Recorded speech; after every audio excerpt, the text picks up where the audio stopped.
Good morning class. आपको इस समय हिंदी विषय पढ़ाया जा रहा है, हिंदी फर्स्ट पढ़ाया जा रहा है।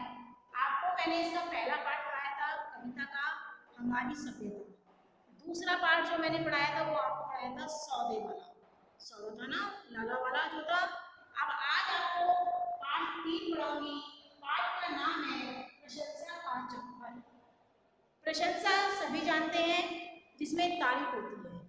किसी भी काम को हल्का सा कर दो और जो अच्छा हो जाता है, जब तारीफ मिलती है ना तो अंदर से मन अलग ही खुशी से गदगद करने लगता है कि हाँ जी हमारी प्रशंसा हो गई है। जब कोई बच्चा काम में गंदा करता है उससे कहो बेटा साफ साफ लिख, और जब वो एक भी अक्षर साफ बना देता है तो कहते हैं अरे वाह कितना अच्छा काम किया है, तो वही एक प्रशंसा है, वो बच्चा और साफ लिखने की कोशिश करता है। प्रशंसा सभी जने चाहते हैं, क्योंकि बिना प्रशंसा के तो लगता है कि हाय राम इतनी हमारी तारीफ नहीं करी, हम करें तो करें कैसे, अच्छा काम किया है फिर भी हमारी तारीफ नहीं करते हैं। तो इसलिए प्रशंसा का हकदार सभी होता है और सभी करना भी करते हैं। तो इस वाले पार्ट पर आप सारा का जो पढ़ेंगे विवरण इसी का पढ़ेंगे, प्रशंसा का चक्कर।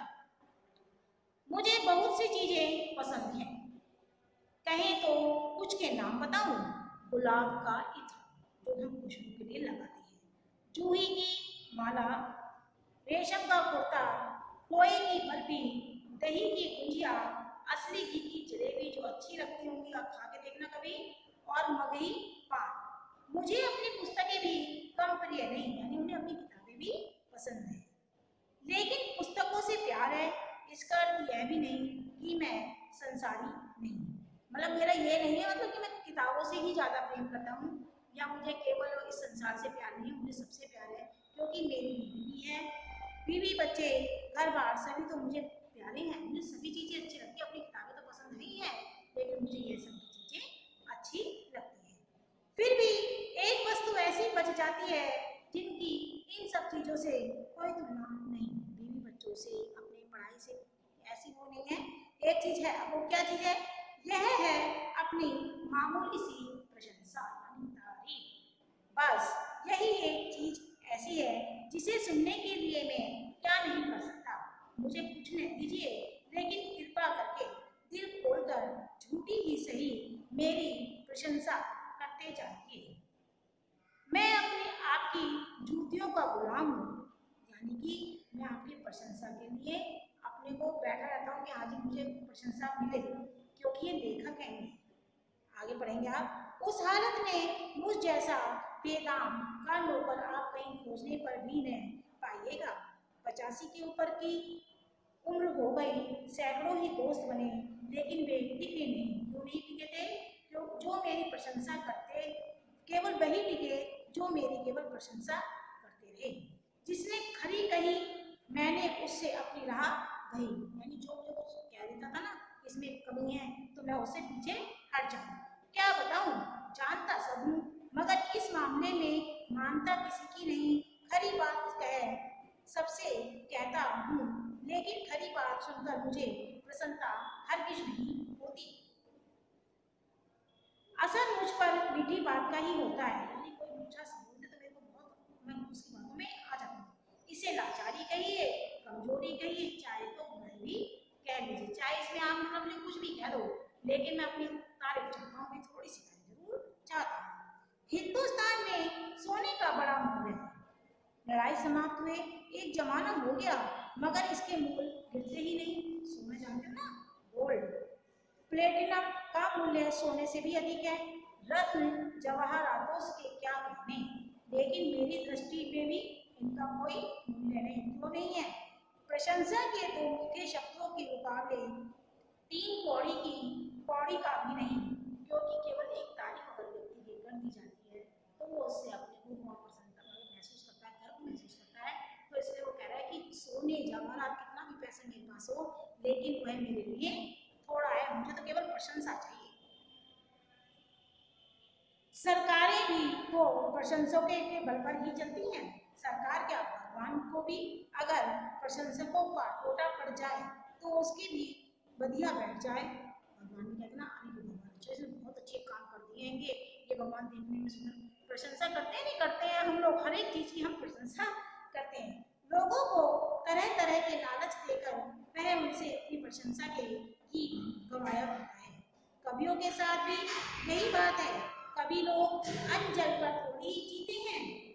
कवि को तो भी प्रशंसा से करते ना, वाह वाह, बीच में जब कभी सम्मेलन होता है, कुछ भी होता है, मुशायरा वगैरह आप देखते हो ना, बीच में वाह वाह वाह वाह होते तो और उत्तेजित हो जाते हैं बोलने के लिए।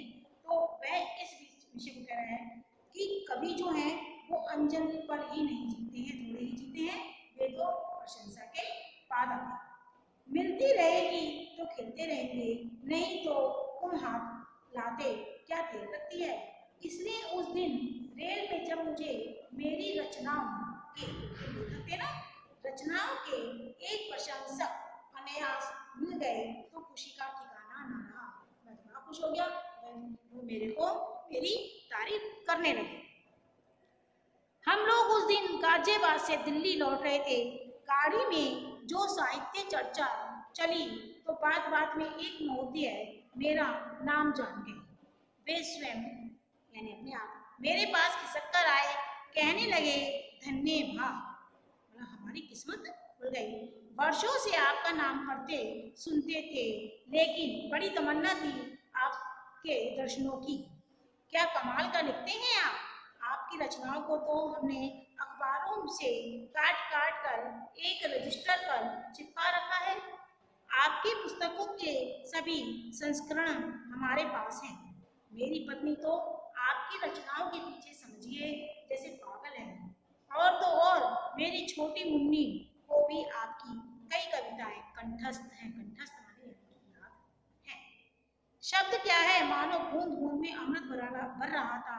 यात्रा की सारी थकान डिब्बे की ढेल पे और साहित्य चर्चा से उत्पन्न उसने जब शीतल तरल और क्या कहूँ रसमय हो चला, मेरे मन की बंद कली जैसे खट करके खिल उठी। यानी प्रशंसा और उनकी तारीफ हो रही तो वह बहुत ही खुश हो रहे थे। बगल में बैठे अपने मित्र की ओर जरा तनकर देखा और महसूस किया कि उन पर ही नहीं, उन अनजाने मित्रों की बातों का असर सारे डिब्बे पर बड़ा अमूल पड़ा, क्योंकि सभी उन्हें बड़ी खुश से देख रहे थे। तो उन्हें लगा कि अरे ये तो बहुत अच्छी तारीफ हो रही है। कुछ सेकंड में ही वो उस डिब्बे का एक महत्वपूर्ण व्यक्ति बन गया। कौन बन गए थे? लेखक जो कवि थे वो महत्वपूर्ण बन गए, क्योंकि उनकी उसने प्रशंसा की। अपनी प्रशंसा सुनकर क्योंकि सज्जन पुरुष संकोच करने लगते हैं, करते ना, ज्यादा तारीफ करते हैं, अरे नहीं ऐसा नहीं है, ऐसा नहीं है, ऐसे ऐसे करते हैं ना। मैंने भी वही किया। मैं विनय को आया और कहने लगा जी क्या कहूँ, क्या हूँ जो यूं ही कुछ लिख लेता हूँ। हाँ, मैं ज्यादा अच्छा बोल रहा हूँ, चलो मैं लिख लेता हूँ, ये ऐसे उन्होंने अपनी मेरा बात को वो करा। आप जैसे गुणी को कुछ पसंद आ जाए, ये मेरे लिए यह बड़ी बात है। विनय बहुत बड़ी बात है। विनय बड़ों को ही शोभा देती है। अनजान मित्र कहने लगा। क्यों कहने लगा था? विनय यानी कि जो सभ्यता होती है, जो बोलने में शीलता होती है, उसे ही विनयता कहा जाता है। ज्ञानी ही सहनशील होते हैं। शिष्टाचार ओछों के बाटे नहीं आती। ओछे बर्तन में पानी छलकता है। मैं हिंदुस्तान के अनेक साहित्यकारों और कलाकारों से परिचित मुंह देखी नहीं कहता। राम राम, उनसे यह बात कहा। आपको तो देखकर ही ऐसा लगता है जैसे परिवार के आदमी हैं। यानी वो बहुत उनकी तारीफ कर रहा था कि मैं दूसरों को क्यों कहूँ, क्योंकि आप तो बहुत अच्छे हैं, आप तो नहीं हैं, आप तो मतलब तो हर बात को ग्रेड करके सोच समझ के बोलने वाले हैं। बातों बातों में पता चला कि मेरे मेहरबान दोस्त कलकत्ता में अपना कोई बड़ा व्यापार चलाते हैं। 2 दिन के लिए किसी काम से राजधानी आए हैं। राजधानी यानी दिल्ली। वे जिस होटल में ठहरने वाले थे उन्होंने उसका पता भी बताया और आग्रह किया कि मैं उनके यहाँ कम से कम एक बार चाय पीकर तो उन्हें अवश्य कृतार्थ करूं। यानी कि जिसने मेरी इतनी प्रशंसा की है, मैं कम से कम एक बार उनके साथ तो बैठूं तो सही, कम से कम जलपानी हो जाए इससे। दिल्ली में बसे 40 वर्ष से ऊपर हो गए, लेकिन अभी भी दिल्ली मुझसे कुछ दूरी ही बनी हुई है। पुरखे कह रहे हैं, पुरखे यानी कि जो बड़े बूढ़े हैं, कि दिल्ली में आदमी को जरा सोच समझकर चलना चाहिए। यहाँ लोगों के से व्यवहार करते समय उन्हें 20 बार परखना चाहिए। इसलिए कोई डाक कहे मैं किसी को अपना घर नहीं दिखाता। मित्र लोग मेरी इस आदत से भलीभांति परिचित हैं। कुछ लोग अपनी आदत और कुछ पत्नी के अद्वैत स्वभाव और कुछ अल्प बचत योजना का असर की मित्रों के उल्हाने और अमित्रों के ताने कभी मुझ पर असर नहीं करते। यानी ना तो वह किसी को घर बुलाते हैं, कुछ तो सोचने जो उनकी व्यवस्था कम है, कुछ उनका पत्नी का व्यवहार कम है, कुछ वह ये सोचते हैं कि यहाँ के जो लोग हैं वो सारे के सारे बेईमान हैं, उनके दिमाग में ये बात है। लेकिन इस बात की बात दूसरी थी, क्योंकि श्रीमती जी मैके पधारी हुई थी और अभी महीने की सिर्फ तीसरी ही तारीख थी, यानी अभी उनके पास पैसा भी था और घर में उनकी पत्नी भी नहीं थी। आपसे क्या छिपाऊं, सबसे बड़ी बात यह है कि उन ग्राहक मित्र की बातों से अभी मेरी पूरी तसल्ली नहीं हुई थी। परिणाम यह है कि एक गलत कदम उठ गया। वैसे ऐसे मामलों में मैं उचित अनुचित का जरा कम ख्याल रखता हूँ, लेकिन न जाने क्या हुआ कि उनके मुख से अपनी शराफत का गुणगान सुनकर मुझे यह उचित नहीं लगा कि अपने शहर में आए हुए एक दुर्लभ पारखी को अपने घर न बुलाकर खुद उनके किराए के होटल में चलकर चाय पीने की धृष्टता की जाए। यानी मैं उनके घर जाऊं, वो तो हमारे खुद ही अतिथि है। जब कोई हमारे उसमें प्रदेश में या हमारे गाँव में आता है तो हमसे अतिथि मानते हैं ना। अब हम उसके घर जाएंगे तो अच्छा नहीं देता, शोभा नहीं देता, तो इसलिए उसे ही क्यों ना घर पर बुलाऊं। अगर मैं जल्दी में न होता या मुझे एक बार भी अपनी बात पर फिर से विचार करने का अवसर मिल जाता तो मैं कदापि वैसा न करता। लेकिन गाड़ी स्टेशन पर ठहर गई थी और लोगों के उतरने चढ़ने की रेल पे फिर से शुरू हो गई थी। इस हड़बड़ी में मैं फंस गया और क्या बताऊं, जो अब तक कभी न किया था वह ही कर डाला। यानी मैंने उन महाशय को अपने घर का पता बता दिया। बड़े तपाक से मैंने कहा, भला यह भी कोई बात हुई, आप हमारे शहर में आए और उल्टे हम आपके मेहमान बने। लाख दिल्लियां पुरानी नहीं रही, लेकिन ऐसा भी क्या हुआ, आपको मेरा घर पवित्र करना ही पड़ेगा। क्यों करना पड़ेगा? क्योंकि तुमने मेरी तारीफ की है। थोड़े शिष्टाचार के बाद उन्होंने मेरा निमंत्रण स्वीकार कर लिया। दूसरे दिन मैंने उनके स्वागत की तैयारी की।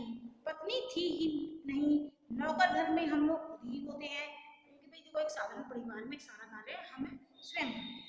इसलिए उस दिन मैं सुबह तड़के ही उठ बैठा। तड़के यानी सुबह सुबह सारा घर साफ करके आईने की माफिक चमका दिया, चीजों को करीने से जमाया यानी तमीज से लगा दिया। बाजार से कुछ नमकीन, कुछ मीठा, कुछ फल लाकर रख छोड़े। पास के होटल वाले से कह आया कि ठीक 4 बजे किसी को भेजकर चाय के लिए पूछवा लेना, यानी कि वो चाय भेज देगा। मित्र घड़ी के टाइम पर टैक्सी से उतरे। टैक्सी का बिल चुकाने लगा तो उन्होंने हाथ पकड़ लिया। घर में घुसते ही उन्होंने बच्चों के बारे में पूछा, यह बताने पर कि वह सब ननिहाल गए हैं। ननिहाल यानी नानी के घर। एक सदगृहस्थ की भांति उन्हें बड़ी निराशा हुई। मतलब उन्हें ऐसा आवाज लगाया हो कि मैं आया, घर वाले आपके नहीं मिले। सोने घर में हम लोग मेजों पर पैर फैलाकर जम गए। हमें डर भी न था किसी का, न घर में पत्नी का, न बाहर सरकार का। मेरे मित्र की जानकारी थी, वे हर साहित्यिक की पुस्तकों के बारे में ही नहीं, उनकी आदतों, पसंदों और कपड़ों के बारे में भी पक्का पता रखते थे। 7 घंटे जैसे 7 मिनटों में समाप्त हो गए। यानी जब वो दोस्त बैठ गए थे तो उन्हें समय का पता ही नहीं चला। काफी दूर तक उन्हें छोड़ने गया, लौटा तो लगा कि मेरा मन भी कहीं बाहर ही छूट गया है। रात को बड़ी देर तक नींद नहीं आई। पड़ा पड़ा सोचता रहा कि लोग लाख ईर्ष्या करें, यानी कि लाख निरंतर बुराइयां ढूंढें। मेरी कला को, साधना को समझने वाले अब पैदा होने लगे। यानी मैं इतना अच्छा लगता हूँ कि मेरी भी कहीं ना कहीं तारीफ होती है। मेरे महान बनने में अब देर नहीं, अर्थात मैं महान बन जाऊंगा। इस तरह से तो वे तारीफ करने वाले हैंगे तो मैं क्यों नहीं बनूंगा महान। दूसरे दिन काफी देर गए, आंख खुली, यानी कि दोस्त चला गया। रात हो गई, रात्रि हो गई, सो गए। जब आंख खुली, रात की प्रशंसा का खुमार अभी पूरा पूरा नहीं उतरा था। यानी रात की प्रशंसा भी उनके मन में इतनी थी कि वो ऐसा महसूस करते बहुत अपने अंदर की, हाँ जी बहुत ही अच्छा काम हुआ है। मैंने आईने में गौर से झांककर बाल जरा सीधे किए, कमीज डालकर बाहर चाय पीने निकला तो याद आया जेब खाली है। सोचा कुछ पैसे लेता चलूं, कल की चाय का बिल भी चुकाना है। मेज की दराज खोली तो सन रह गया, सन यानी कि बिल्कुल अचंभे में रह गया, दंग रह गया। क्यों रह गया? वह अस्त व्यस्त पड़ी थी। मनी बैग गायब था, मनी बैग जिसमें मैं पैसा रखती थी यानी बटुआ। दौड़कर दरवाजे पर गया तो देखा ताला कुंडी सब अंदर से ठीक ठाक तरह से बंद थे। जीना खिड़की सब सही सलामत थे। रात को तो सोने के बाद कोई नहीं आया, तब बटुआ कहाँ गया? मेरी आंखों के सामने से प्रशंसा का पर्दा खर से खिसक गया। एक एक करके मुझे कल शाम की सारी घटनाएं याद आने लगी। प्रशंसा मुझे काफी महंगी पड़ी। क्यों पड़ी? क्योंकि जो उनके प्रशंसा वाले थे, प्रशंसनीय थे, उन्होंने क्या करा? उन्होंने उनका बटुआ ही पार कर दिया। मेरे मेहरबान मित्र महीने भर का पूरा वेतन अपनी प्रशंसाओं के पारिश्रमिक में वसूल कर ले गए थे। भला ऐसे चतुर कहीं होटलों का पक्का पता बता देते हैं? वो तो चतुर थे, वो कोई ना बताते नहीं मैं कहाँ रहता था, उन्होंने तो केवल उनसे झूठ बोला था। चाय के झूठे बर्तन, फलों के छिलके, झूठी तश्तरियां, मानो सब विद्रुप से मुंह बचाकर मुझसे पूछ रहे थे, कहिए महाशय, महाकवि बनने में अब कितनी देर है? यानी इस पाठ से क्या हमें पता चलता है कि कोई आपकी अगर झूठी प्रशंसा करता है तो मानो ये नहीं होता है कि हाँ जी सच है। अपनी काम की तारीफ अपने आप में भी हो जाती है कि हाँ हम बहुत अच्छा काम करते हैं। हम दूसरे से प्रशंसा ना पाने की अपेक्षा रखते हुए अपने कार्य को इस तरह से करो कि हाँ जी कोई हमारी प्रशंसा ना करे, लेकिन आप अपने कार्य को भली भांति करते हुए चले जाइए। कहीं ना कहीं तो इसका जो परिणाम है वो अच्छा ही होता है। प्रशंसा पाने के लिए कभी कभी नुकसान भी बेटा उठाना पड़ता है, इसलिए कभी ऐसा मत सोचो कि कोई हमारी प्रशंसा करे। अपने काम को मन से और लगन से करते हुए चले जाइए। अब आपका इस पाठ में प्रश्न उत्तर शब्दार्थ यह सब आ रहा है। सही विकल्प है पाठ, मैंने आपको पूरा पाठ पढ़ाया था। पाठ के अनुसार लेखक की क्या उम्र थी? 85 से ऊपर। सोने से भी अधिक क्या मूल्यवान था? क्या था बताइए? तांबा, लोहा,